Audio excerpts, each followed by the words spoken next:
Hello, I'm John Brink, and we are podcasting on the Brink from British Columbia, and the northern capital of British Columbia is Prince George. It's about 500 miles north of Vancouver. It's an absolutely beautiful province. It's a bit of a rainy day today, which is probably a good thing. We haven't had much rain this summer, a lot of forest fires, and it has been a bit of a challenge. But northern British Columbia, for all the people that are watching us, an amazing place to be, an amazing place to live. Today we have a very special guest, Mike Hershberg, and he is a very interesting guest for us. I believe he is in New York, and he's an author. He has one of the books that he wrote is the Career Toolkit, an essential skills for success that no one taught us. Very interesting, and he is also a teacher at MIT, and which is the Massachusetts Institute of Technology, and very highly rated organization. Mike, welcome to the show. Thank you for having me. It's my pleasure to be here. So tell my guest a little bit about your background. You are in New York right now. Are you initially from that area? And if so, give us a bit of your background. You have an amazing education with some of very highly rated organizations. So tell us a little bit about that. Well, thank you. I am a native New Yorker, and I grew up a lot of my childhood in the New York suburbs. I spent a lot of time in Boston, college, and thereafter. And really, my adult life, I've had a very interesting set of parallel careers, in fact.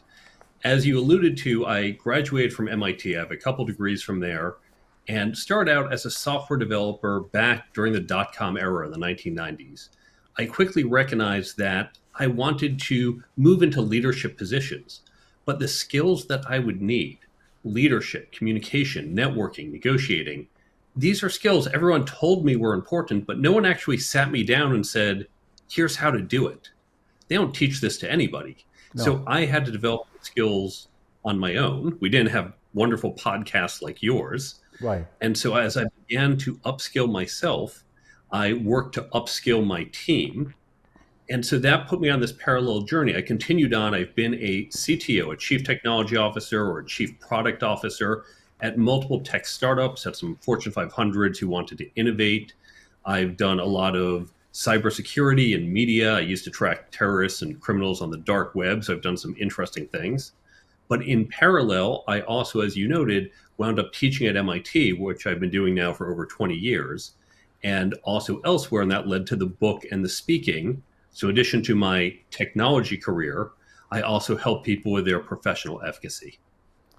So when did the writing become something that you obviously, because of the different courses you took and the different degrees that you had, you already did a lot of writing, but when did you go commercially write, started to write books?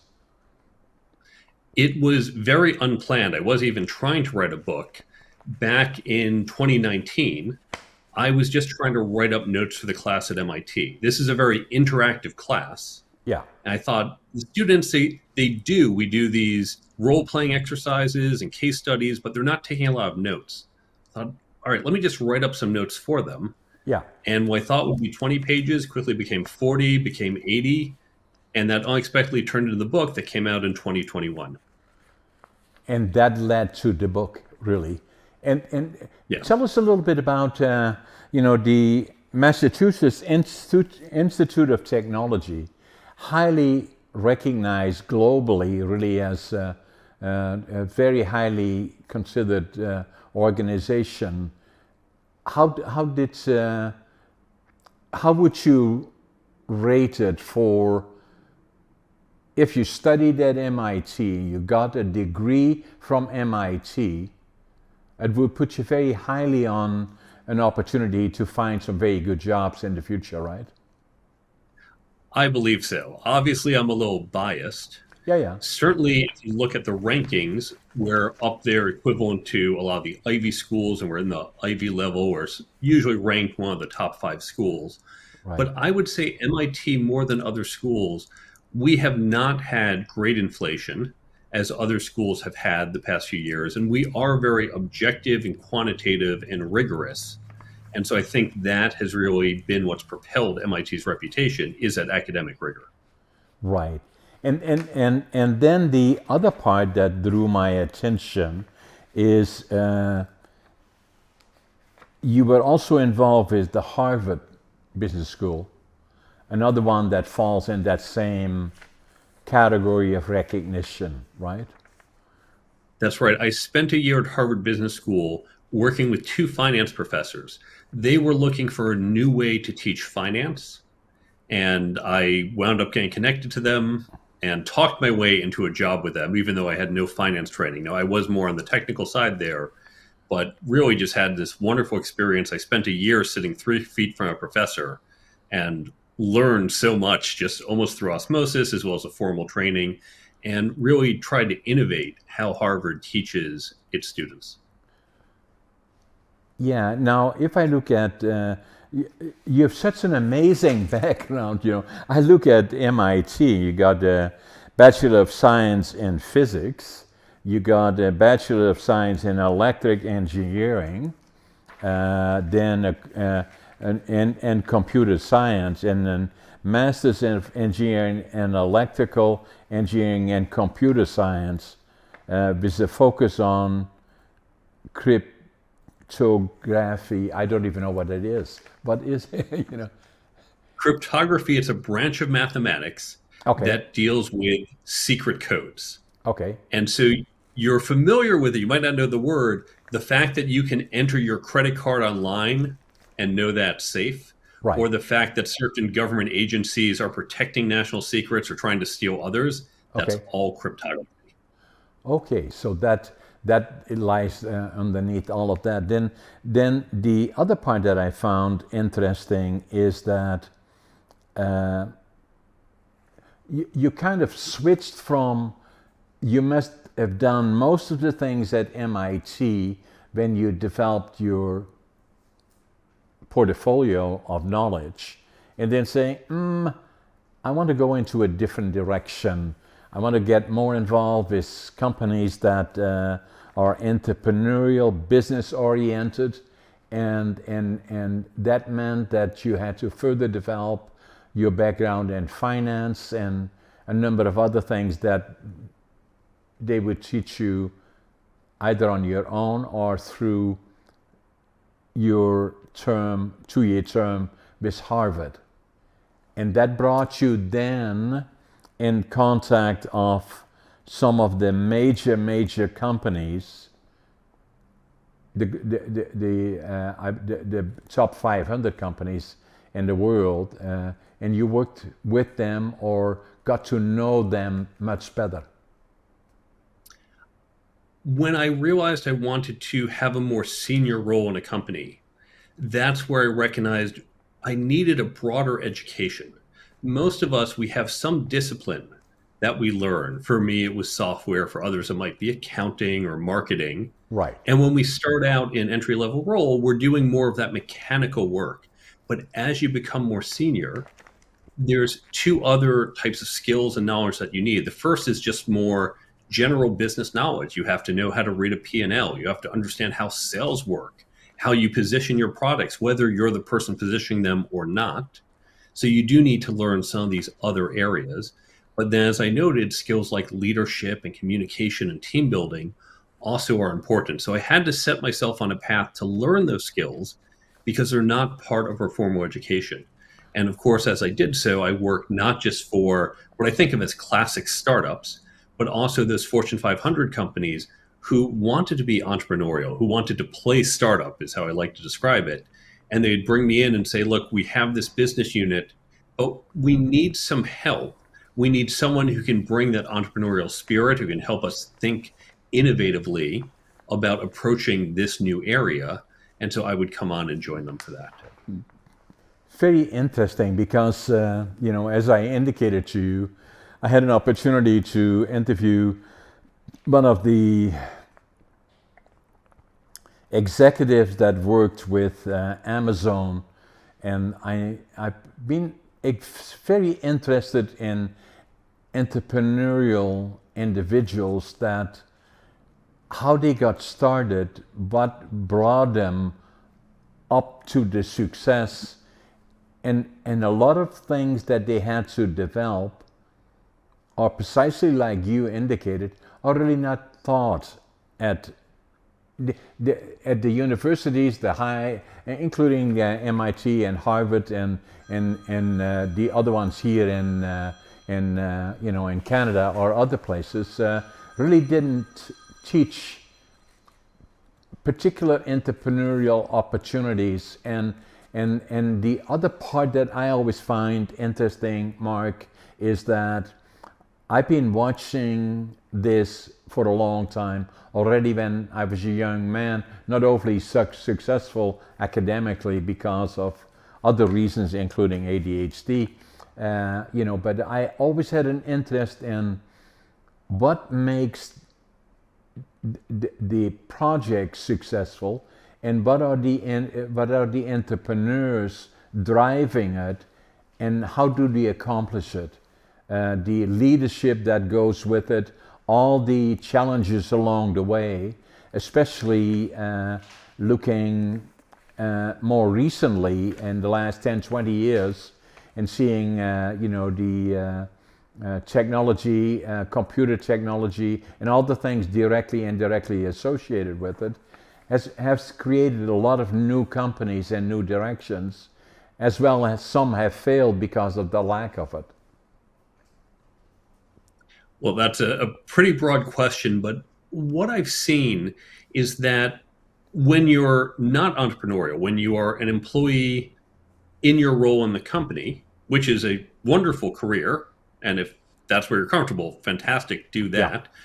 You're usually focused on a more narrow problem. Your problem might be, how do we make sure we get our goods into the stores at a minimal cost if you're in logistics? Right. It might be, how do we integrate some code if you're in software? And so you have a more narrow, well-defined problem. When you're entrepreneurial, you begin with, I see an opportunity. I see there's a need that's not being addressed. Maybe it's because of some new technology or change, or maybe just no one has seen it and you see it. That's the first part of it. And that's what we think of as entrepreneurs. But then there's 1,000 other things you have to do, because the idea, and I see this with young entrepreneurs, they think, well, I had the idea. That's the important part. No, the important part's the execution. Because once you have the idea, can you assemble the right people? Can you get the financing? Can you sequence the ordering? Can you get to market? There are companies, if you think about eBay, for example, eBay works great when there's 10 million people buying and selling. eBay doesn't work very well when you have 100 people and they're all looking for different things. Everyone says, well, this site isn't good. So how do you figure out that go to market and grow it? And how do you do the sales and the HR and all the other aspects? And so being an entrepreneur, yes, you need that idea, but then it's getting all those other parts right. And that's where most companies fail. And I can tell you, as an investor, yes, I look, does this have merit? Does your idea work? And do I think people will buy it? But then I focus a lot on, can you execute on it? Because that's where the real risk lies. Correct. And that happened to companies like eBay, that happened to companies like Amazon, that and so many others now. It's really, a lot of things are still in, as it relates to technology and electronics, there's still very much in, it's a changing economy, and much more global than it was before, likely. And it's sometimes the comments that I get, as a businessman, is that there are not as many opportunities as there were 20, 30, 40 years ago. I believe it is just the opposite, actually, that there are more opportunities, but it becomes more how do you, as an entrepreneur, gain that knowledge that you refer to? You have the idea, how do you execute it? Where do you finding the right people for the right places is one of the biggest challenges that I've had in the businesses that I've created. I think you hit on a really important point there. Some people are seeing less opportunity because when they look at the space that they've been in for 30 years, they're recognizing that a lot of the opportunity, people have mined that. People have said, this was a need, and now we solved it, and it goes away. But what's happening is not necessarily that it gets replaced by a new need exactly in that discipline, in that space, but we see new opportunities come up that might be in adjacent spaces or new spaces or cross spaces. And that's where I agree with your point. There's a lot more today, but you need to change where you're looking. And that's one of the challenges is we have to learn to adjust our scope to find these new opportunities. At the same time, Mike, the way I look at all of this is saying that as an entrepreneur, that we are a mid-sized company. I have 10 different companies. The 3 silos mainly. The one is lumber, the other one is warehousing and logistics, the other one is real estate, residential, commercial, and industrial, and mainly in northern British Columbia. And then obviously I'm an author, I'm a professional speaker, and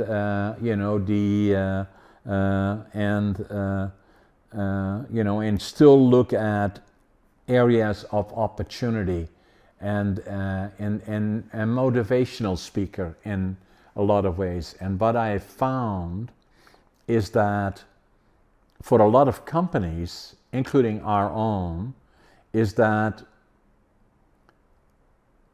and what I find now in particular, even more so post-COVID, is that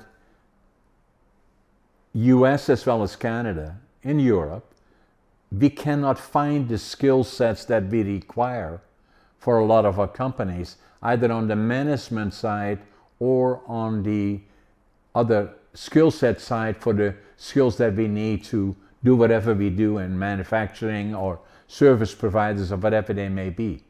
And I believe that training and education are some of the areas that have not been as effective as I believe they should be. And kind of, and again, just talking about something that follows that a little bit is that I did a number of books. One of the ones that I did recently is ADHD Unlocked. Very interesting, actually.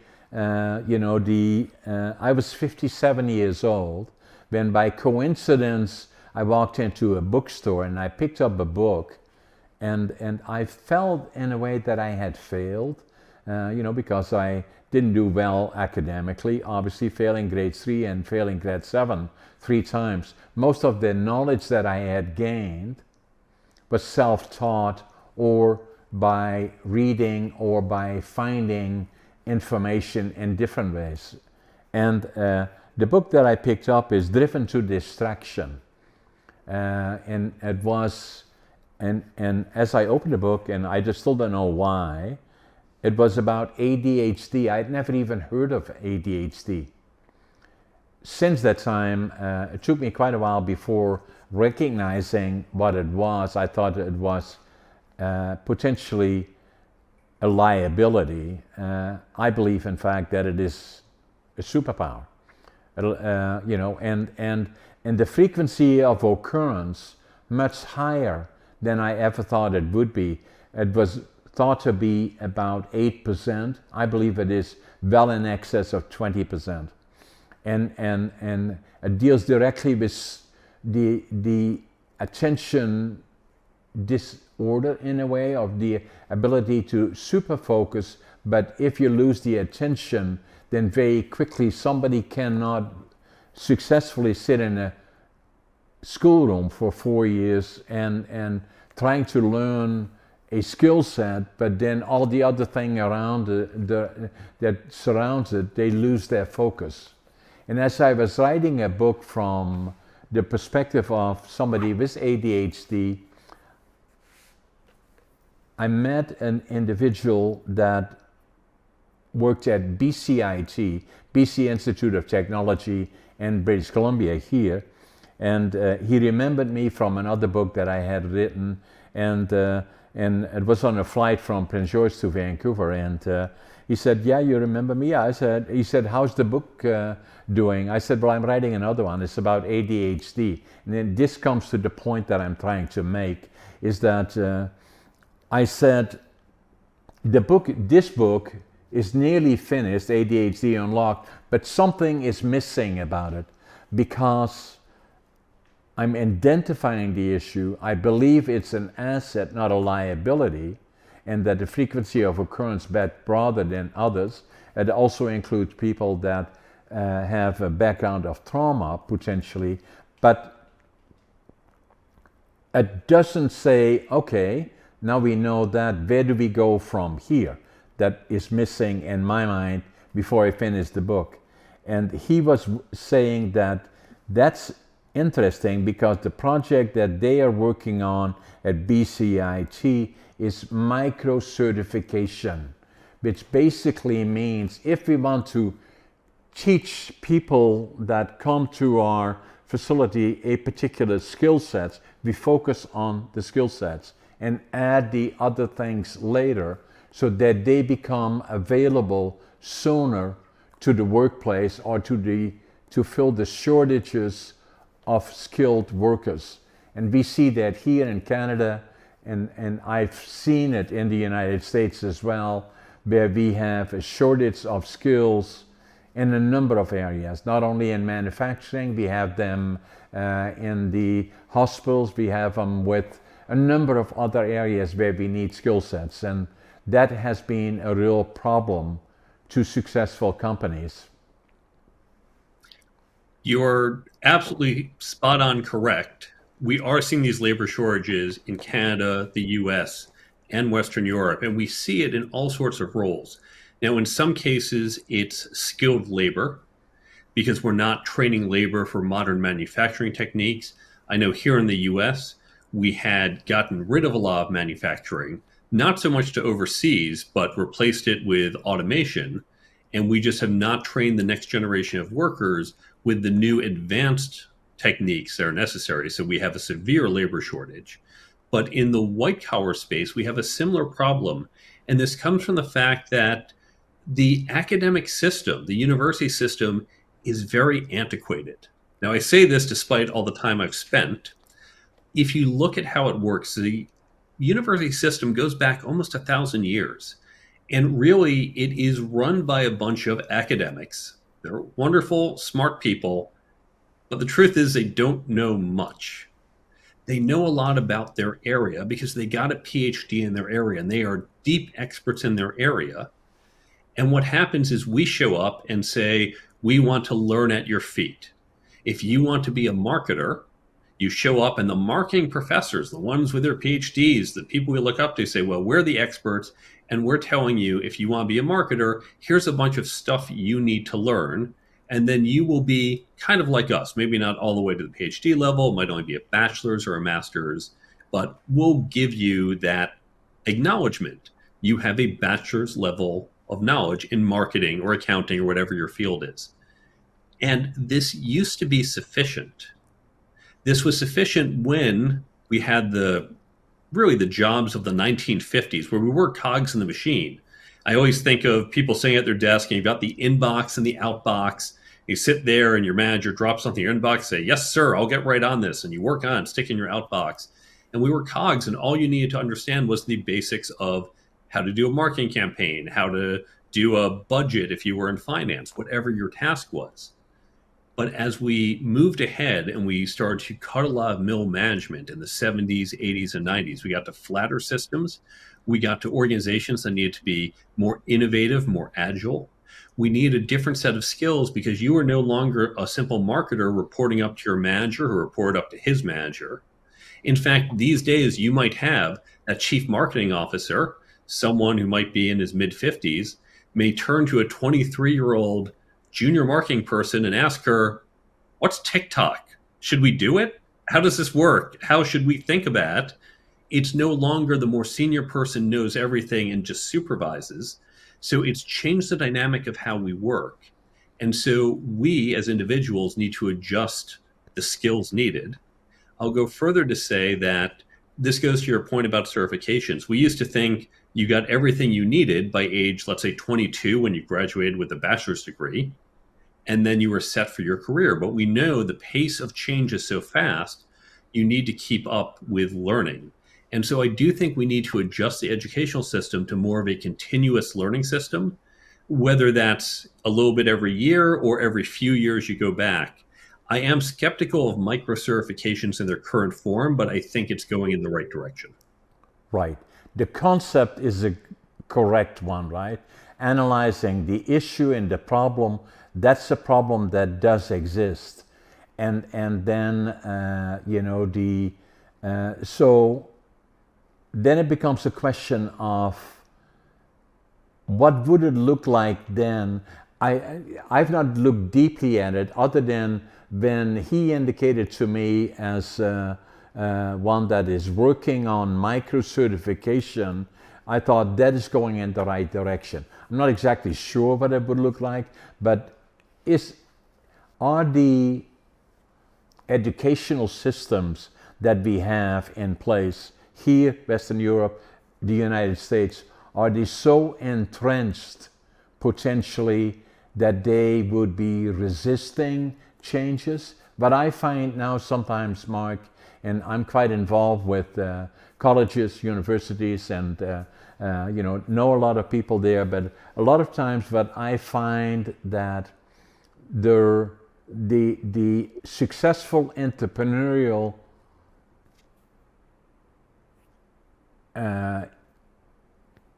evolving companies, and that includes, may it be robotics, may it be technology, whatever it is, and even more so now, AI and other things related to that, are so fearful for a lot of people that, especially the ones that are deeply entrenched in the educational system, that they have difficulty a lot of times communicating with the issues where there's, the reason that we have a university here and a college to serve the needs of the entrepreneurial companies and the ones that are actively generating the finance and the jobs, that the two are not relating to each other very much, and less so more and more where we are now, in my opinion. I agree with you there. I think there's two factors that's really driving the colleges to stay stagnant. The first is that colleges don't work like businesses. If we take your lumber company, if you went into your company tomorrow and said, within a year, we're going to be out of lumber and we're going to manufacture plastics, now, they might think you were crazy, but they'd say, yes, sir, that's what we'll do. And you tell them, figure out the financing and operations, and I'll figure out how to make it happen. If you talk to a university president or a dean, and they said to their faculty, I have an idea, and this is what I want you to do, and the faculty say, yeah, we don't like it, it's dead. They can't command and control. The faculty are a lot more independent. Remember, they're tenured, many of them at research institutions, they get outside funding. They don't have to follow along. And they like how things work. They got to where they are because academia says if you keep getting more narrow, if you keep getting better and better and more narrow and more senior in your field, you eventually get your master's degree, then your PhD and your postdoc, and then your professor, and then tenured. Great, you win. And you get tenured by publishing research papers. That's how we tenure people at the research institutions. And so what happens is top universities, MIT, the Ivies, the top schools, they're focused on research, which is wonderful and good for society. And they say, by the way, we'll let students in and yeah, you can learn, from pay us some money and you can learn. We're not a learning institution, we're a research institution, but we'll teach you. Yeah. And then the more junior colleges, and junior, just I mean kind of in the rankings, that might not be tier one research universities, say, well, let's do what these top schools do. Now, the top schools will keep getting people showing up because they are wonderful research institutions. But when you get down to schools ranked 400 in whatever ranking system you're looking at, people aren't going there for the research. They're going there to say, give me a degree so I can get a job. And they're not oriented to helping people get jobs. They're oriented towards this arbitrary system that comes from the tier one research universities. So we're going to see a reckoning as some of the non-research oriented universities need to shift to be more about practical applicability. Are there already indications that would or is happening, or is that just something that likely will not happen because it is so well entrenched for all the reasons that you said earlier, that will take a long time before it happens? There are a few early signs. We do see schools, MIT, of course, we did say, well, we're putting in this little program and we've been expanding it. I wish we did more sooner. I'm seeing nascent programs at some other universities who are saying it's not just having them answer the questions on this particular academic discipline, but we do need to make sure they are ready for the real world. Some, it's a little higher level. Others I've seen offer basic adulting classes to their students, how to be an adult, how to function in the real world. And so we're starting to see these small changes. We're seeing as well some of the universities lower in the rankings who are saying we have a real problem. Because post-COVID, people are saying, why am I spending tens of thousands of dollars a year to come and rent a room and be here among the faculty when I can just do this stuff online? So what's the value you're offering me? Because if it's just, here's what Shakespeare said, here's the history of the fall of the Roman Empire, well, I can get that elsewhere. And so universities are starting to wake up to this, but I still think it's going to be 20 or 30 years before they realize this change in full. Yeah, it will happen though, because the other part now that is on the mind of a lot of people is the issue with artificial intelligence, AI. That potentially already is changing a lot of things that people are utilizing it more. How far will it go, and what will it really mean in your mind? This is a $64,000 question, and we're recording this in fall of 2023. I say that because depending on when someone's listening, the world might be different even in 6 Correct. or 12 months. Correct. But when we're in fall of 2023, I spent a lot of this year working with clients, helping them on their AI strategy and speaking at companies, helping them think through this. Now, keep in mind, artificial intelligence, we've been working on this for over 50 years. What we've seen in 2023, there was a large step forward in one area of AI known as large language models. Because for years, we've had, even you go back 10, 15 years, data science team, machine learning has been very good. We've been good at, say, ad targeting or trying to divide people into different customer segments, other types of quantitative analysis.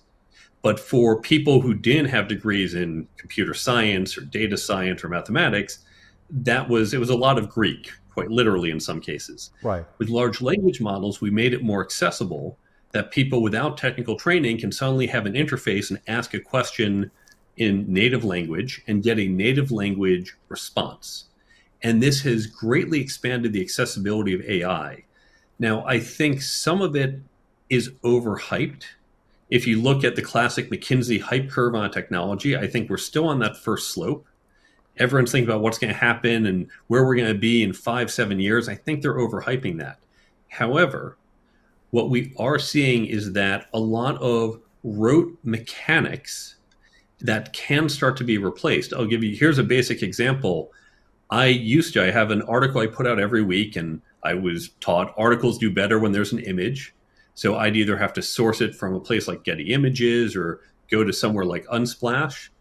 Well, now I can go and use an AI generator. I usually use Bing. And for my Microsoft subscription, I can generate any image I want, which oftentimes is much more accurate, much better for what I'm saying in the article than anything I can find online. And so now we're starting to replace. Now, this is a niche area, but we're seeing in certain types of content generation, we're seeing in jobs where there's just a lot of mechanical writing, we're going to see a lot of that get automated away.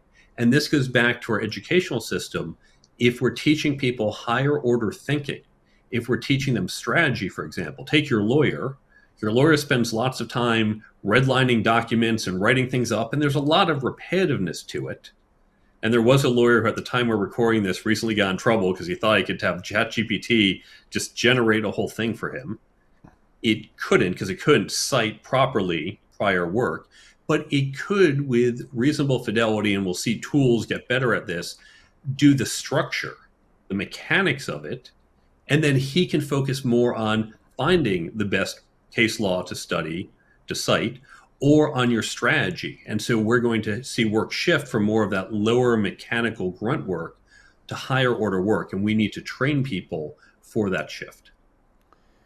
So the observation that I have from this, that's a good thing, I believe. The fear by some is saying that the computer would make decisions even in areas where we don't want it to be made. I think it's going a bit far. There may have to be safety rails around it in certain areas. I hear now with AI that I was made aware the other day saying, be careful with people talking to you on the phone. They're just trying to get a picture of your voice so that they then can duplicate that and call one of your friends and say, hey, I need some money, send me some money, or those kind of things. But they already do exist to a certain extent regardless. It is a question of beware. But AI is another part again that I believe will contribute to bringing education into the 21st century in a sense. Would I be correct on that? Absolutely. Now, it's funny you note that issue of the fraudsters who are forging voices. And of course, you and I are in trouble because we've recorded enough episodes. Anyone can get enough data to recreate our voices.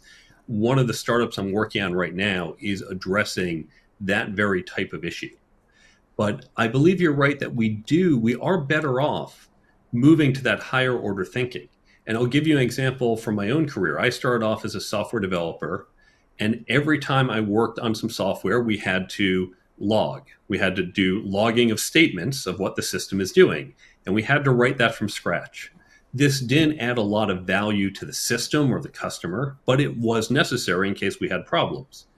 And now at a certain point, someone said, hey, I'm going to put out open source software, and I'm going to give you this free logging tool because this isn't an advantage, and you shouldn't waste your time doing it. So all of us as software engineers said, great, we no longer have to do this. Now that's less work for us. But what happened, that did decrease that and other types of open source software, third-party software, and now AI, it reduces the demand for software engineers. But at the same time, it made software so much cheaper that we've seen an increase in the demand overall for software. We see the same thing. Think about books. The books you and I have written, in the 1960s, an editor would sit there with a red pen and they'd mail it back to us and we'd have to retype it. And of course, we can run spell check and do the first 80% of the work. I know I'm terrible at spelling, and I save my editor a lot of time using spell check. So I reduce the demand for editors, but also because publishing is more accessible now because of digital media, more of us can publish books. You and I might not have been selected to publish books back in the 60s. So we see countervailing forces. Yeah, the other part that I found interesting, I read an article on Amazon that now wants to have clarity on if AI was used in the writing of the books. I find that interesting. I don't, because I was not there when I was, but likely there, but I didn't even know how. But that again is an evolution. The other part that has always been important to me, what I did, and most of my knowledge does not come from a particular school, because I grew up having an interest in all the things around me, in particular business. And so I was born in 1940 in Holland, so I'm nearly 83, during the war years, and then obviously I was not overly successful academically, but I already had a very early interest in what happens in business. My dad was managing a small lumber company. My grandfather was a master carpenter. And I loved lumber. And I was, when I failed grade 7 the third time, they said, what are we going to do with this guy? Maybe some people said, my parents were beautiful people, but some people said, well, maybe send him to a school of the mentally challenged people. Fortunately, they didn't do that. And they said, well, maybe he needs to learn a trade. So and say, well, make him a furniture maker. So I went to the furniture maker school, and in the evenings, and worked in a furniture factory during the daytime. But we were liberated by the Canadians, April the 12th, 1945, and I knew that someday I would go to the land of my heroes, Canada. And at the same time, because I was not overly successful at my academic life, I felt I had failed, and I had to start over again to prove to myself that I could do it. But in the meantime, I already had this interest in business, even when I was in Holland still. And if there were speakers about business, I would go out of my way, no matter where they were, to try to get there and listen to these speakers. In fact, when I left Holland, I left it with, just to start from the ground up for myself, I left it with a suitcase, 3 books, and $150. And my dream was to build a lumber mill.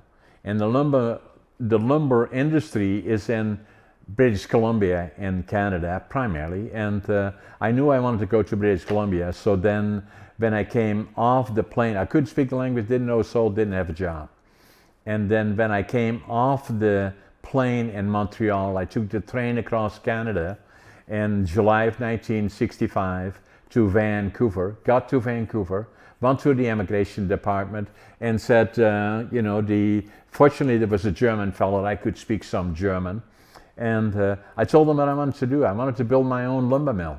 And he said, go to Prince George, center of where I am today, exactly the physical center of British Columbia, lots of lumber around our area. And so I came off the bus here in July of 1965, and I had exactly $25.47 in my pocket, and I didn't know soul, couldn't speak the language, and didn't have a job.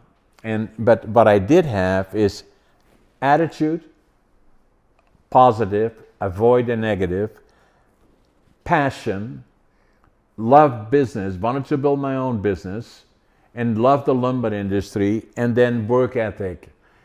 And then what follows is success. So I did that. It's all in my book that I wrote at one point, this one, the first one that I wrote, Against All Odds. And it took me 80 years to live it. I was encouraged by people to write about it because I have a fairly interesting background, and and then it took me 20 years to think about it, and then 2 years to write it, because I had never written a book in my life. And you cannot, as you well know, as an author, you cannot write it and then say, I don't like it, let me do another one. It's an autobiography. You better do it right the first time. But I knew how to build a team around me.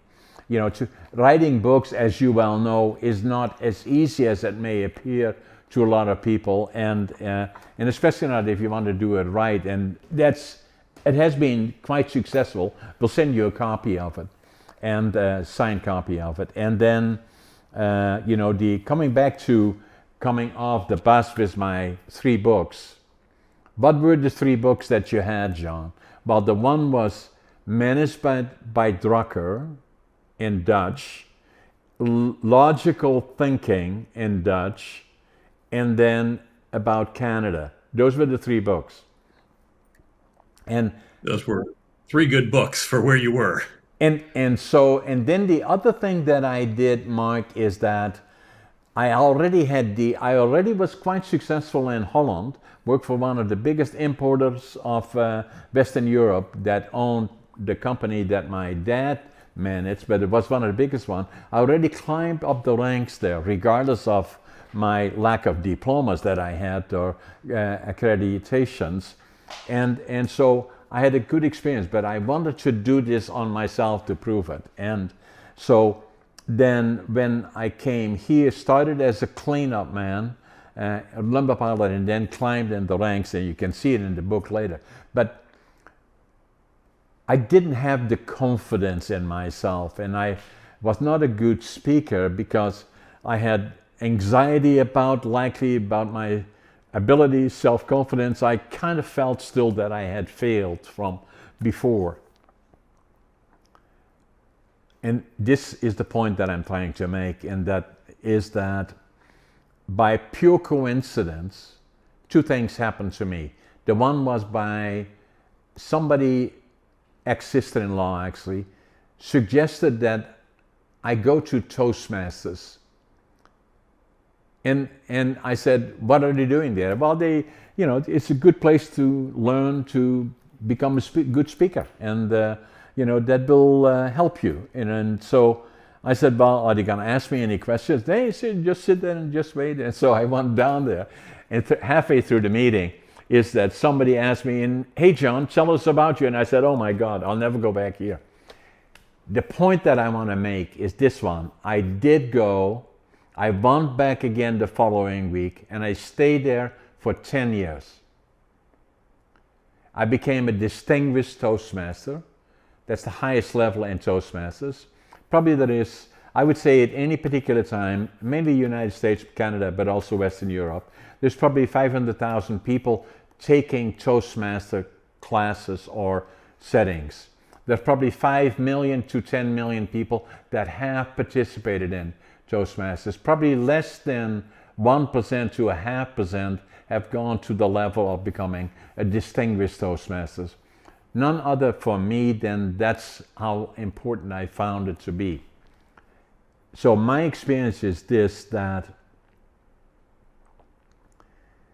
if you want to succeed, and I don't believe this happens now likely at the levels of MIT and Harvard it is there, but at the lower levels where somebody does not acquire the ability to become a good speaker, listener, or thinking along the way about things that you, thinking on your feet, as we say in Toastmasters, is something very critically important.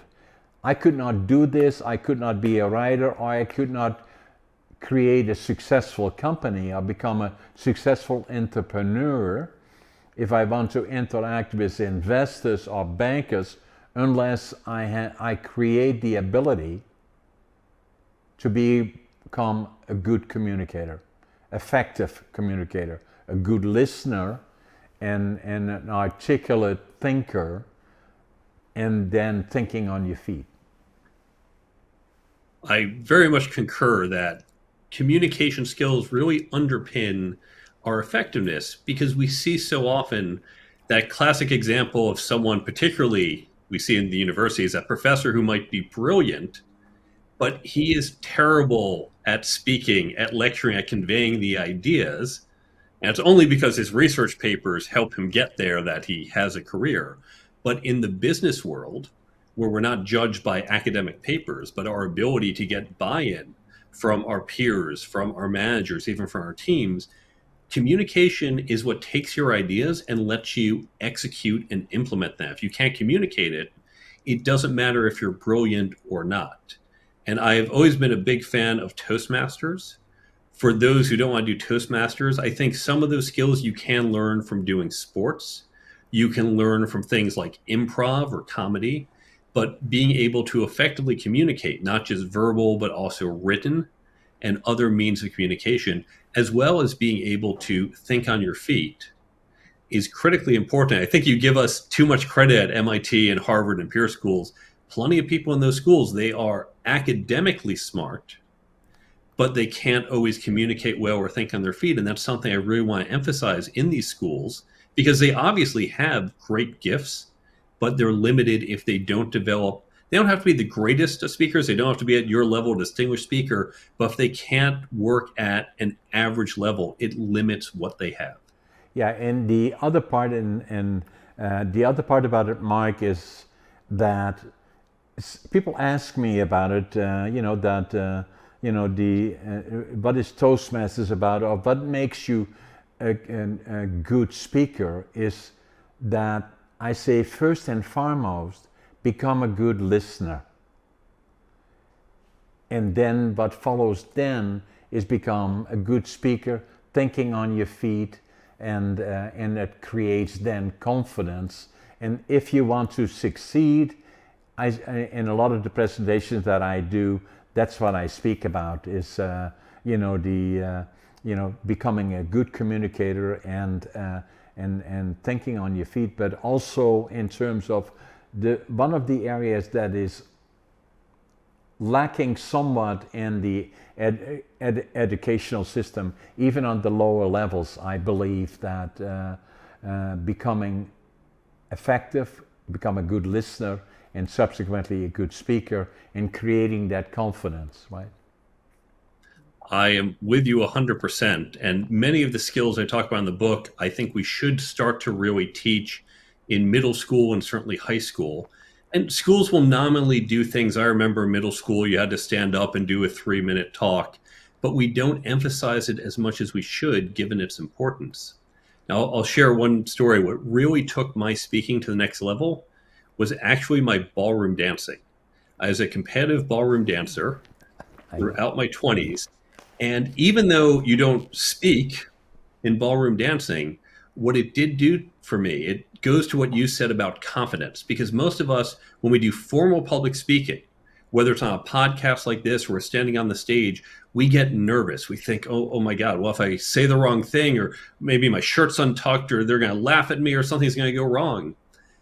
But when you're a ballroom dancer, I was out on the dance floor, literally being judged and screwing up many times throughout my competitions. I'd do something, oh my God, that was so stupid. I just completely screwed up the move, and the judge was looking right at me.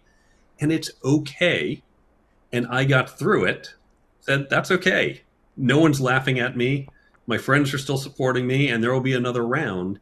And that gave me the confidence that even though I had the knowledge, the confidence took my speaking to the next level. Yeah, and I think I would have brought it up because that is one of the things that I knew in particular. So I'm glad you did. And so if I look back at myself as an example, that I was not a good dancer. In fact, I was not at all a good dancer, but it was not the reason that I didn't have the feeling for sound. It was lack of confidence. That's what it was. And it took me through a different period and to create that confidence, if it is about speaking or becoming a good communicator, speaking on your feet, or making presentations in different settings like you are doing, like I'm doing, it creates that confidence in saying that it took me many, many years until I went to Toastmasters. That helped me. The other part that helped me is that picking up that book in that store and opening it when I was already 57 years old in 1997, and looking at it and saying ADHD, and I said, oh my God, that's me.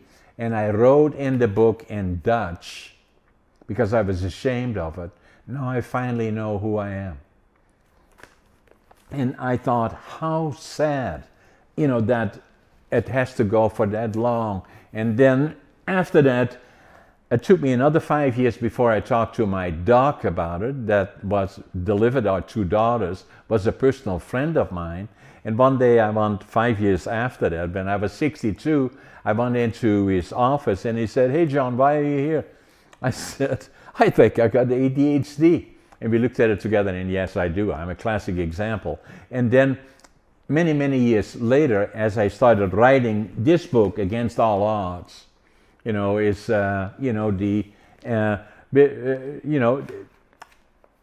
felt I had to be more vocal about ADHD because the frequency of occurrence much deeper, much wider, and so that's when I wrote this one. And it has been quite successful. And then the other one that I did, I just want to show you this, and I find there's a lot of people, they don't like their jobs much.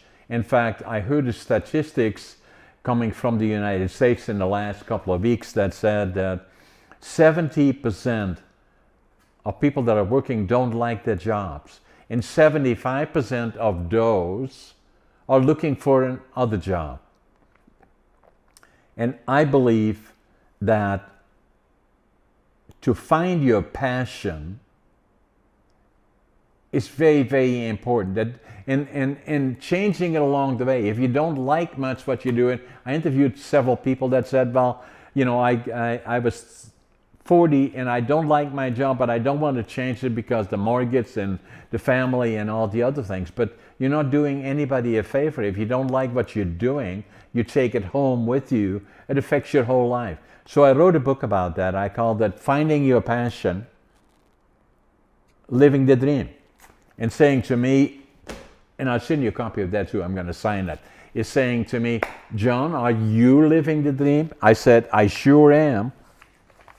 And then I'm writing another one, that, and I don't know if you can see this or not, is that I'm into the gym a lot, and in fact, at 2017 already, I'm 77. I competed bodybuilding and physique here in the northern BC. Came in second at bodybuilding, third in physique. Qualified for the provincials, came in third in physique, second in bodybuilding, which qualified me for the nationals and the Arnolds.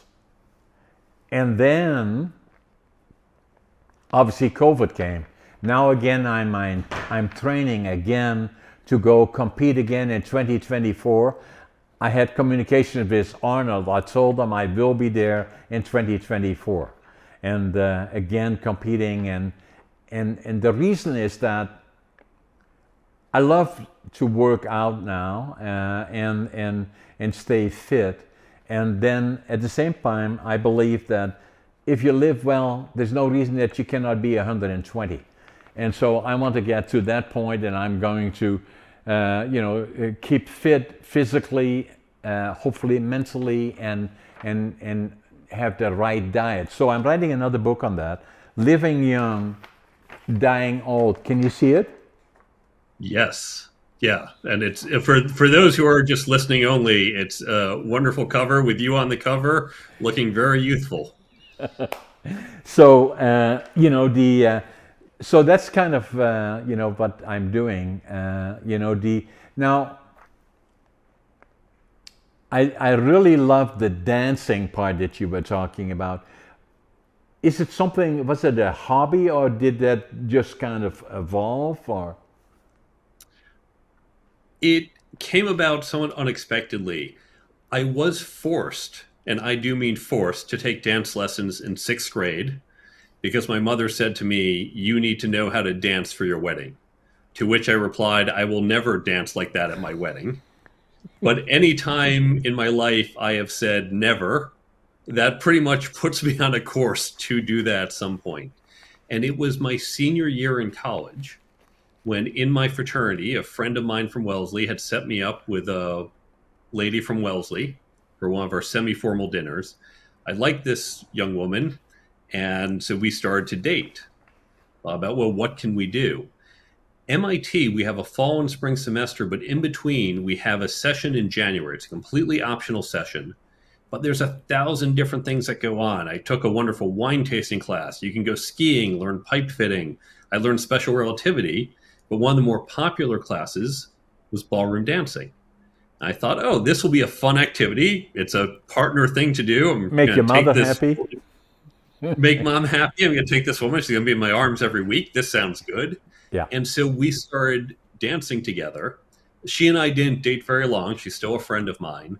But dancing, something I was forced to do back in 6th grade when the girls were still icky and we had to wear a jacket and tie for that. It was just a horrible experience. Now in my 20s, it was a lot more interesting. So I started to dance socially. And then I got a new girlfriend. I got her into ballroom dancing. She decided she wanted to join the MIT ballroom dance team and compete, which apparently meant I had also made the decision to join the dance team and compete. And I'm so glad she got us into it because that was one of the best things I've done in my life. And do you still do dancing now? I mean, competitive? Unfortunately, no. I moved to New York. I couldn't find a partner. One of the challenges I faced, I was at the top level. There's an amateur circuit and a professional circuit, Right. and they're very distinct. I was very high end on the amateur circuit, one of the top dancers. And in New York, being a top dancer in New York, it's almost like community theater in LA. No one goes to LA to do community theater. You're there for your career. And the people at my level, most of them wanted to turn pro. Right. That was just not a goal of mine. So I couldn't find people where we had alignment. So you got your focus now in other areas, right? That's right. I'll social dance once in a while. It's fun to do. I do miss the competitions, but I love all the other things I do in my life that I just couldn't commit strictly to dancing. So as we're getting close to the end of our discussion, which was extremely interesting for me, and I hope the same for you, is that you've written the title of the book that you have behind you over your right shoulder is The Career Toolkit: Essential Skills for Success That No One Taught You. and that is publicly available. It is available. You can go to my website, thecareertoolkitbook.com, and you can see where to buy it, Amazon, elsewhere. It comes in physical and ebook. There's also a companion app, a free companion app. Now, there is the Career Toolkit app, but we've expanded it to the Brain Bump app. And the reason we put out an app is I look at media and say the future of media, it's not just books or videos or what we've traditionally had. The book goes back, obviously, hundreds of years, thousands even. But really, content needs to be when and where we need it. And one thing I've always hated is I'll read great books like yours, and you say, wow, there's so much to learn here. But then you forget a few weeks later. Yeah. And a few weeks after, I think, oh, what was that thing he said? And I can't remember it. Right. So with Brain Bump, we take the key ideas from books, blogs, podcasts, classes, and talks. We put it in the app, and it's like a cross between a flashcard app and a daily affirmation app. Now, the content is in there. We give you content, other than the 2.0 version coming out a few weeks from the time of this recording. You can add your own if we don't yet have it. And everything's tagged by topic. So, for example, I have a chapter on networking, and we've got great networking tips that you might not remember. So when you have the free app on your phone and you walk into a conference and you're trying to think, what was it in the book? And we don't check that you bought the book, so you can download the app even if you haven't. You can open the app, go to the networking tips, and right there are the tips you need in that moment to be effective at networking. Or if you're reading a book, mine or one of the other books, or listening to podcasts, you can set up to do the equivalent of a daily affirmation. You don't even have to open the app. You get a little push notification on your phone, only the ones you want at a time you set. We don't spam you with other stuff because no one likes that. Right. And so, for example, if you're trying to be a better manager, you might want a management tip at 9 a.m. each day as you start your day. And you look and say, oh, right, that's a good tip. Swipe it away. But 2 seconds a day is going to help you retain what you learn, what you read and hear. And that's the Brain Bump app, which is completely free. And that's at brainbumpapp.com, or you can find it in the app stores. I love it. That's a whole different approach to that source of knowledge, that you can kind of just use your app. And I like it. It's certainly something that I've never heard of before.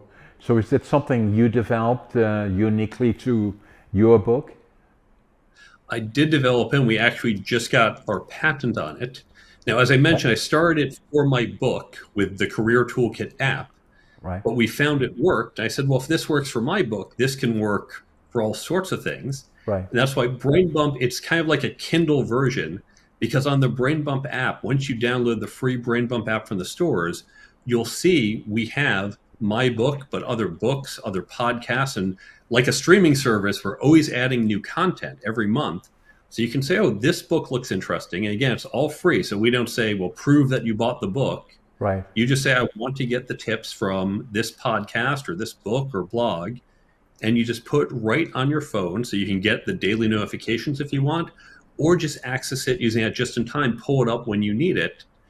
And when you think about the amount of time we spend listening to wonderful shows like this or reading books, if we're going to forget 90, 95% of it, it's not efficient. So a small app like this, we know studying in school helped us retain things, but no one's going to study the books you and I write because there's no test. No. But that daily reminder that takes 2 seconds a day that helps us retain it and makes that investment of time so much more effective.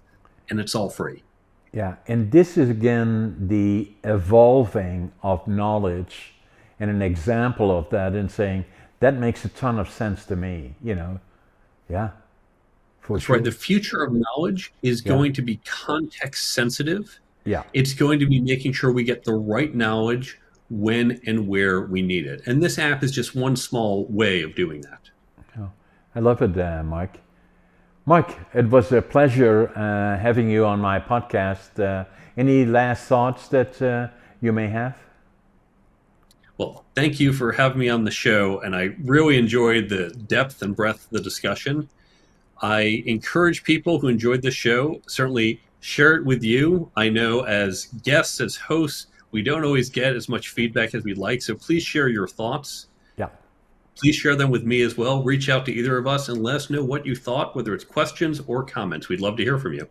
Excellent, Mike. And then the podcast will come out tomorrow, and we'll make sure you will get a copy of it.